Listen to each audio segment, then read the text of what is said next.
주님과 동행하시기를 소원합니다. 아멘. 바울과 실라가 선교 사역을 하고 있는 중이죠. 선교 사역을 하고 있는데 그곳에 이제 기도하는 곳에 갔다가 점치는 귀신 들린 여종을 만납니다. 귀신 들린 여종이 여러한 일들을 하는 거예요. 점을 쳐주면 사실 점을 쳐주면 돈을 많이 벌어요. 점을 쳐주면. 그래서 점집에 많이 가죠. 점집에 우리나라에 뭐 경제인이든 정치인이든 뭐 이런 교회를 다니든 안 다니든 그런 데 가 가지고 "누가 됩니까?" 이런 거 많이 물어보던데. 하여튼 그런 거예요. 왜냐하면 사람은 이제 확실히 모르잖아요. 어떻게 될지. 앞으로의 삶이 어떻게 될지, 어떻게 진행이 될지 잘 몰라요. 그러니까 그게 사람의 약점이기도 하죠. 그래서 보통 정치인들은 종교를 다 갖고 있습니다. 웬만한 분들은 다 종교를 갖고 있어요. 그래서 뭐 잘하든 안 갔든 웬만큼 그런 것들이 있어요. 의지할 사실 모르잖아요. 어떻게 되어질지 잘 모르잖아요. 그래서 점치게 되면 돈을 많이 벌어요. 많이 버는데 어 바울과 실라를 따라와서 소리를 지른 거예요.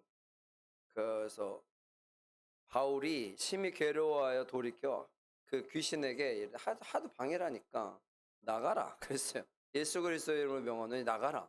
그렇게 얘기를 했습니다. 그랬더니 귀신이 나가 버렸어요. 사람에게 귀신이 있었는데 귀신 나가면 좋은 거야, 안 좋은 거야? 당연히 좋죠. 근데 안 좋은 사람이 있어. 누가? 주인이 안 좋겠죠. 종이 그동안 귀신 들려 가지고 점을 쳐 줘서 돈을 벌었잖아. 근데 이 귀신이 나가 버렸어요. 그러면 이 종이 필요해, 안 필요해?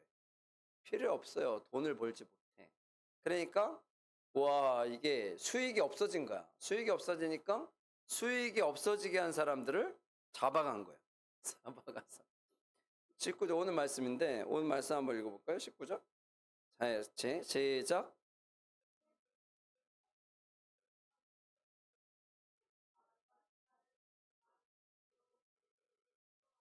20절.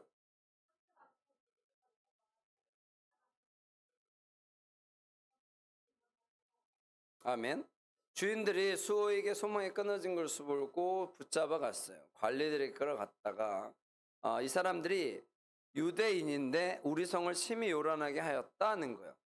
근데 이게 안 맞아요. 왜냐하면 유대인이기도 하지만 로마인이기도 합니다. 이 사람들.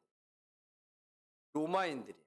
근데 원래 로마인들이 이렇게 막 잡아다가 재판하거나 채찍질하거나 그러면 큰일 납니다.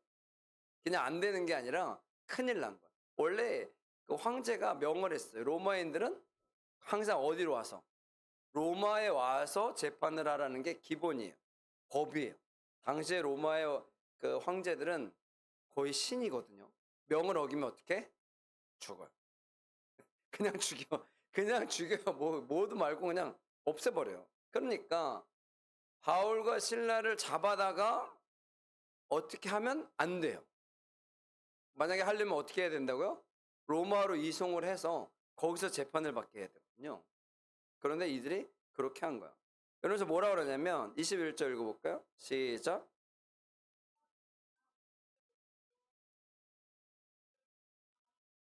네. 뭐라 그랬냐면 어, 우리가 받지도 못하고 행하지도 못할 풍속을 전한다라고 얘기했는데 복음을 전한다라고 얘기를 한 거예요. 복음을 전한다. 근데 복음을 전하는 것이 뭐 당시의 법을 어기는 것일 수도 있긴 하겠지만 사실 이 사람들은 복음을 전하는 것 때문에 이러는 게 아니에요. 그죠? 자신들의 수익이 떨어졌기 때문에 수익이 사라졌기 때문에 지금 이러한 행동을 하는 거야. 보통 사람들이 그래요. 자기 합리화를 하고 자기가 어떤 것들을 이루며 있어서 이익을 추구하고 이루며 있어서 항상 다른 이야기를 해요. 만약에 이 사람들이 복음을 전해서 이런 겁니다. 라고 했으면 상황이 달라지겠죠. 그런데 그렇지 않았다는 거야. 자기들이 유리한 쪽으로 항상 끌고 간다는 거죠. 법도 그렇고 마찬가지. 그래서 심히 요란케 했다. 심히 혼란스럽게 했다라는 거예요. 심히 혼란스럽게 했다. 근데 바울이 신라가 그랬어요? 뭐 요란하게 한 거 없잖아요. 로마의 황제를 없앱시다. 뭐 이런 거 이런 거나 뭐 관리들이 똑바로 안 합니다. 뭐 그런 일들을 한 게 아니잖아요. 사람들을 선동해 가지고 "와 뭘 합시다." 그런 것도 아니잖아요. 그렇다라는 거죠.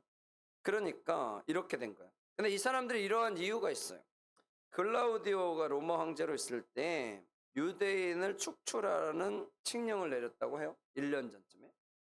그러니까 인제 이 사람들이 그래서 유대인이라는 얘기를 한 거예요. 유대인들이라고 얘기를 한 거예요. 원래는 잘 안 그랬을 텐데 자신들에게 이익이 되는 것을 못하게 만들었기 때문에 그래요. 그래서 중죄를 덮어 씌워서 그렇게 했다라는 거죠. 그렇게 진행이 되었다라는 거죠. 그래서 끌어가서 그렇게 하고 22 절, 23절 읽어 볼까요? 시작.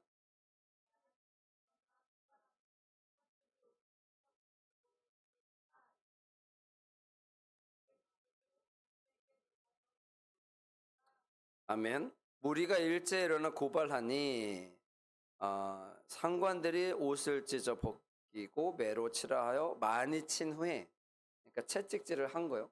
채찍질을 하고 옥에 가뒀다. 아까 얘기했잖아요. 로마인들은 이렇게 하면 이거 채찍질 친 사람부터 시작해 가지고 그 판결을 내리게 한 사람부터 시작해서 다, 예, 다 죽는 거예요. 근데 이 사실 사울 봐도 바울이 "나 로마인이야." 한마디만 하면 끝나는 거거든요. "나 로마인이야." 하면 이 사람들이 건드릴 수가 없어요. 근데 아무 말도 안 해. 바보죠. 아니 그래서 자기가 바울이라는 이름을 쓴 건데, 왜냐면 원래 사울이라는 이름을 썼던 사람이잖아요. 사울은 그러니까 보통 유대인들이 쓰는 이름이고 바울은 로마인들이 쓰기에 좋은 그런 이름이기 때문에 그래서 굳이 바울이라고 쓴 건데, 그런데 자기가 로마인이라는 얘기를 안 해요. 그게 훨씬 더 유리할 텐데. 그렇잖아요. 훨씬 더 유리하잖아요. 그러면 자기가 뭐 복음을 전하든 뭐라든 이게 보호막이 씌워진 거거든요. 그래서 바울이라는 이름을 쓴 건데, 그런데 그냥 맞아요. 우리가 생각하면 이해가 안 되잖아. 아니 왜? 왜 이 고난을 당해? 왜 고통을 당해? 아니 왜 그렇지? 라는 거죠. 우리가 신앙생활 하다가 보면 그런 일들이 있어요. 세상에 고난을 원하는 사람이 어디 있겠어요. 그렇잖아요. 병 걸리고 뭐 힘들고 어렵고 사업이 안 되고 이런 걸 원하는 사람이 어디 있겠어. 야 그래도 내가 뭐 젊었을 때 뭐 사서 고생도 한다는데 그냥 한번 잘 안 되다가 그래야 내가 좀 더 단련되어지겠지. 그런 사람이 어디 있겠어요. 그냥 안 되니까 단련되는 거야. 그렇게 생각하는 거지. 그렇잖아요. 이게 세상이 그렇다라는 거예요. 근데 사도 바울은 그런 쪽으로 갔어요. 물론 이러한 이유가 있겠죠. 그러한 이유가 있겠죠. 그래서 갇힌 거야. 아마 감옥에 들어가려고 했던 것 같아요. 감옥에 들어가려고 했던 것 같아요. 그래서 들어간 거죠. 그래 나중에 이제 역사를 세월호 쓸 수도 있으니까. 이러한 명을 받아 그 옥에 가두고 발을 착고에 든든히 채웠더니 25절 26절 읽어볼게요. 시작.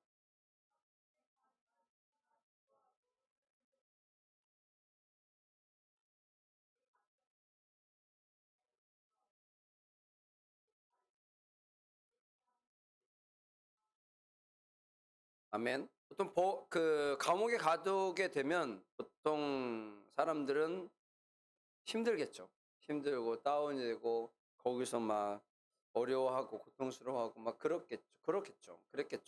그런데 이분들은 뭘 했냐면 기도하고 하나님을 찬송을 했어요. 그래서 죄수들이 들을 정도로 기도하고 찬양하고, 아마 간수들이 조용히 하라고 막 그랬을지도 몰라요. 그런데 별로 뭐 그렇게 신경 쓰지도 않고 어차피 뭐 죽으면 죽으리다죠 뭐. 어차피 잡혀서 죽으면 죽을 거니까. 그리고 채찍질 당했다 그랬잖아요. 아까 말씀드렸죠. 여러분 당시에 채찍질은요 그냥 우리가 좀 몇 대 맞고 그냥 그런 게 아니에요. 아마 일어서지도 못했을 거예요. 일어서는 것조차 힘들 정도로 아마 엄청나게 많이 맞았을 거예요. 그래 로마의 채찍질이 그렇거든요. 맨 끝에 그 쇳덩어리를 달아 가지고 이렇게 어떻게 탁 한번 찍은 다음에 빼면 살점이 떨어져 나가는. 채찍 자체도 이게 끔찍한데 그 끝에 붙여 있는 쇠붙이나 이런 것들이 살을 막 뜯어내는 거거든요. 그러니까 얼마나 고통스럽겠어요, 지금. 우리가 상상할 수도 없는 고통일 거예요. 말하는 것 말하고 뭐고 그냥 아무것도 못하고 그냥 "아이고, 아이고, 아이고, 아이고." 이러고 있어야 할지도 몰라요. 그런데 그들이 무엇을 했다고요? 기도하고 찬양을 했다는 거예요. 힘이 어디서 나왔겠어요? 저는 그런 거거든요. 우리가 살아갈 때 정말 중요하게 생각해야 되는 게 바로 이거예요. 힘들고 어려울수록 더 기도하고 찬양을 해야 합니다. 그래서 힘들고 어려우면 어떻게 더 운동하고 그러라고 하잖아요. 그러잖아요. 그런 것들이 필요해요. 제가 종종 얘기하는데 제가 그 허리 디스크가 터졌다고요. 터진 지가 오래된 것 같아요. 그 예전에 그랬는데. 근데 계속 끊임없이 운동을 해서 지금 버티는 거거든요. 근육 힘으로. 왜냐면 서 있기도 힘들 거라고 아까 그랬었는데 의사 선생님이. 근데 그런 거예요. 근데 그 뭐 수술한다고 되는 것도 아니니까. 여러분 그런 거거든요. 내가 힘들고 어려운 일들은 분명히 생깁니다. 그렇죠? 그런데 다른 튼튼한 것들이 그것을 이길 수 있게 해야 한다는 거. 안 되면 버티기라도 해야 한다라는 거죠. 여러분 그런 것들이 우리에게서 상당히 중요한 거예요. 이 사람들 바울과 신라는 정말 몸이 완전히 피투성이가 됐을 거야. 피투성이가 되고 우리가 표현하는 뭐 누더기가 됐을 거예요. 그럼에도 불구하고 그들은 기도하고 하나님을 찬송했다는 거예요. 대단한 일 아닙니까? 그러니까 죄수들이 들었다라는 얘기는 이 사람 저 사람도 뭐지? 그런 거죠. 아니 저 사람들 뭐지? 저 사람들 뭐지? 그런 거예요. 처음에도 말씀드렸지만 이 사람들은 로마인들이기 때문에 이렇게 안 해도 됩니다. 이런 고통을 안 당해도 된다고요. 그런데 그렇게 했다는 거예요. 이유가 나와요. 이유가. 이유가. 그래서 큰 지진이 나 가지고 옥토가 움직여 문이 다 열렸어요. 문이 다 열렸다는 거예요. 어디에? 그 감옥의 문이 다 열린 거야. 그 죄수들이 있었다. 아까 죄수들이 들었다 그랬잖아요. 그럼 죄수들이 어떻게 되는 거야? 다 도망갔겠죠. 로마 시대엔 또 하나가 있었는데 만약에 죄수 하나가 탈출을 해. 도망가. 그러면 그걸 지키던 간수가 그 사람의 죄 있잖아요. 만약에 이 사람이 십자가형이었어. 그러면 도망갔어. 그러면 누가 그 십자가형을 당하냐면 이 지키던 간수가 십자가형을 당해요. 만약에 10년형이야. 그러면 누가? 이 간수가 10년형을 대신 살아야 돼. 그게 당시에 그게 법이야. 그게 법이었던 거거든요. 그래서 사람들이 막 도망가고 막 그래 버리면 죽을 수밖에 없다는 일들이 보통 이루어진 거거든요. 그런 거예요. 그러니까 이게 사람들이 다 도망갔어. 이제 간수는 어떻게 된 거야? 이제 죽는 거죠. 간수는 그냥 죽는 거예요. 그러니까 이 사람은 이제 끝났다고 봐야 돼. 간수가 자다가 27절 오늘 말씀 안 봤는데 27절 간수가 자다가 깨어 옥문이들이 열린 것을 보고 죄수도 도망한 줄 생각하고 칼을 빼어 자결하러 했다는 거예요. 왜 아까 자결하려는 이유는 마땅해. 자기가 이 사람들의 죄를 다 자기가 책임져야 되기 때문에 그 징역형부터 시작해 가지고 그러니까 어차피 그냥 죽는 게 낫다고 생각한 거죠. 그 고통을 못 당해요. 로마가 가장 사람들을 힘들게 했다. 죄수들 막 사자들하고 막 던져서 사자들을 찢기게 하고 그 기둥들 세워 놔 가지고 사람들 불태워 가지고 가로등으로 쓰고 여러분 우리가 상상하는 그 이상으로 엄청 고통스럽게 사람들을 죽였던 죄수를 다루었던 나라기 때문에 이 사람은 그냥 차라리 내가 죽는 게 낫다고 생각했겠죠. 그런데 바울이 상하지 말게 하라. 그러니까 원래 도망가면 베드로 같은 경우에는 천사가 이끌어내서 감옥에 있다가 나왔잖아요. 근데 바울은 나오지 않습니다. 바울은 나오지 않고 거기서 있었어요. 옥문이 열렸는데 나가지 않고 거기서 있었어요. 누구 때문에? 이 간수 때문에 있어요. 그러니까 하나님의 역사는요. 우리가 상상하는 것보다 생각하는 것보다 다른 방법으로 작용하실 때가 많아요. 지금 지난번에 봤지만 베드로가 사도 바울이 원래 아시아 쪽으로 가려고 하다가 하나님이 마게도냐로 가라 그래서 그쪽으로 옮겨갔잖아요. 거기서 누구를 만나요? 루디아를 만나잖아요. 자주장사 루디아. 그래서 그곳에 교회를 세우고 그런 일들이. 근데 성경에 보면 그런 일들이 종종 등장해요. 예수님도 그 사마리아를 거쳐서 갈릴리로 가다가 원래는 사마리아를 거치지 않고 돌아서 가는데 예수님 굳이 사마리아로 들어갔잖아요. 거기에 누가 있었어요? 여인이 있었잖아요. 여인. 그 사람들에게 존중받지 못하던 그 여인, 사마리아 여인을 만나서 복음을 전하고 그가 놀라운 역사 가운데 새로운 삶을 살아갈 수 있어요. 빌립 집사님도 그렇고 베드로도 그렇고 여러분 그런 일들이 성경에 종종 등장하죠. 이 한 사람 때문에 이 한 사람 때문에 그리로 가시는 거예요. 그리로 가시는 거예요.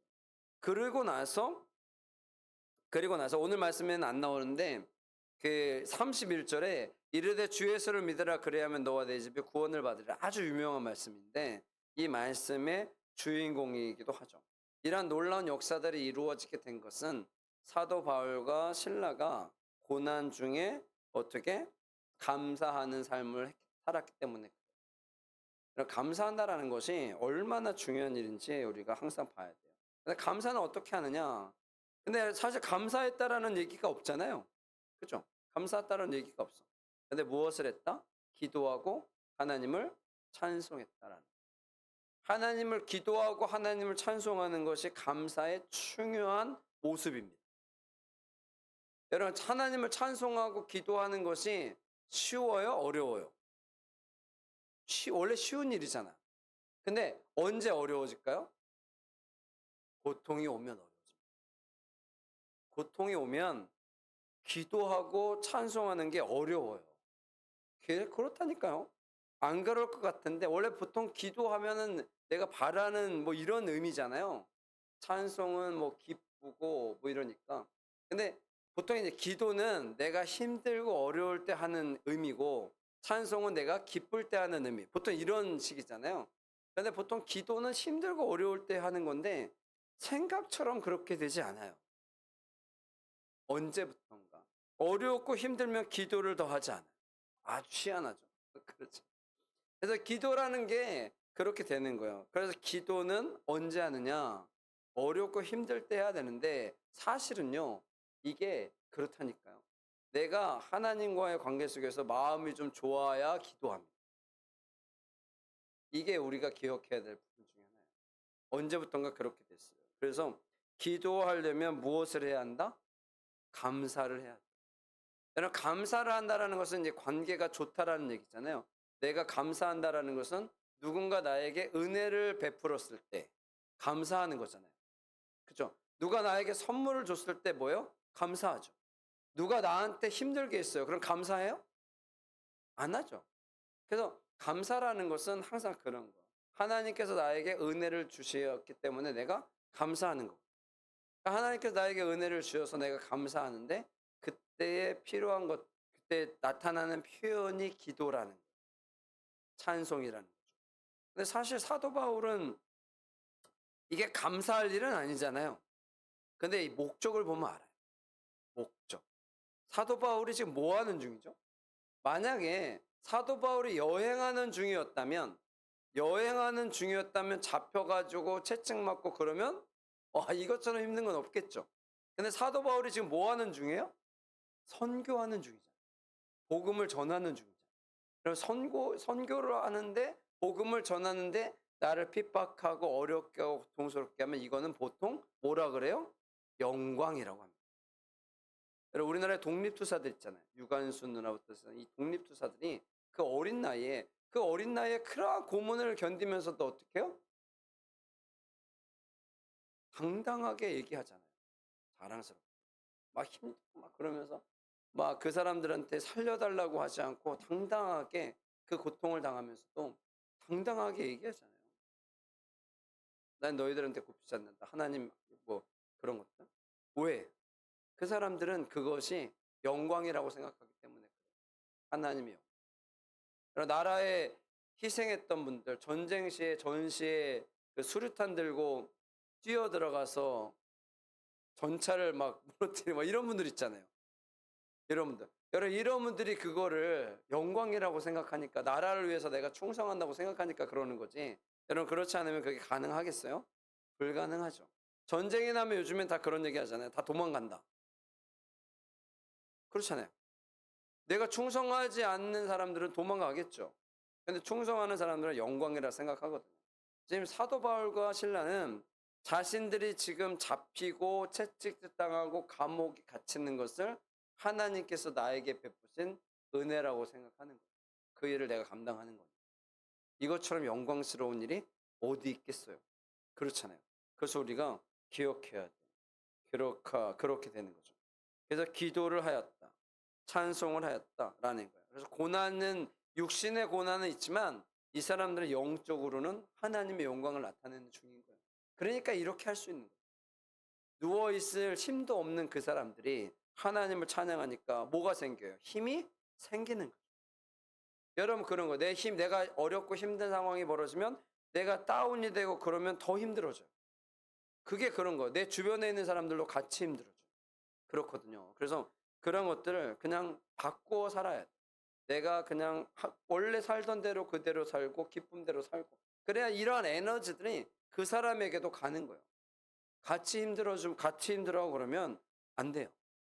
그렇게 되면 안 돼요.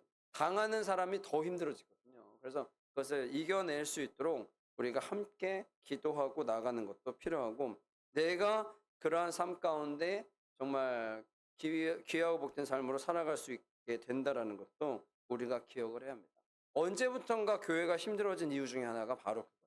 코로나를 지나면서 많은 사람들이 기도하고 찬양하는 것을 잃어버렸어요. 하나님 앞에 나와서 예배하고 기도하는 것을. 그래서 언제부턴가 교회에서 이제는 뭐 새벽 예배 사라진 데가 태반이고요. 금요시면은 뭐 안 하는 데는 뭐 옛날부터 지고 지금 예배가 점점 줄어들고 있어요. 교회 예배가 점점 줄어들어요. 뭐 그런 거죠. 왜냐면 사람들이 안 나오니까. 안 나오니까. 뭐 저희는 뭐 나오거나 안 나오거나 뭐 항상 하니까 뭐 요동하지 않는데 여러분 그러면 그럴수록 더 힘들어지는 거예요. 그게 더 힘들어진다라는 거죠. 그것을 우리가 극복하며 나가야 됩니다. 그것을 여러분들 꼭 기억하셔야 돼요. 그래서 어떻게 이 간수의 집이 구원을 받습니다. 이 사람만 받은 게 아니라 모든 사람들이 받아. 왜냐하면 이 간수가 얼마나 감사하겠어요. 그래서 항상 이 감사가 제일 중요합니다. 감사. 여러분 감사가 없으면 안 된다고요. 기도도 안 되고 찬양도 안 되고 아무것도 안 돼요. 감사가 없습니다. 그래서 항상 하나님의 은혜가 있음을 기억해야 합니다. 어렵고 힘들수록 더 감사해야 돼요. 그래야 그것을 이겨나갈 수가 있어요. 왜? 그렇지 않으면 감사하지 않으면 기도하지 않습니다. 원망하고 불평만 하죠. 왜 나에게 이런 일이?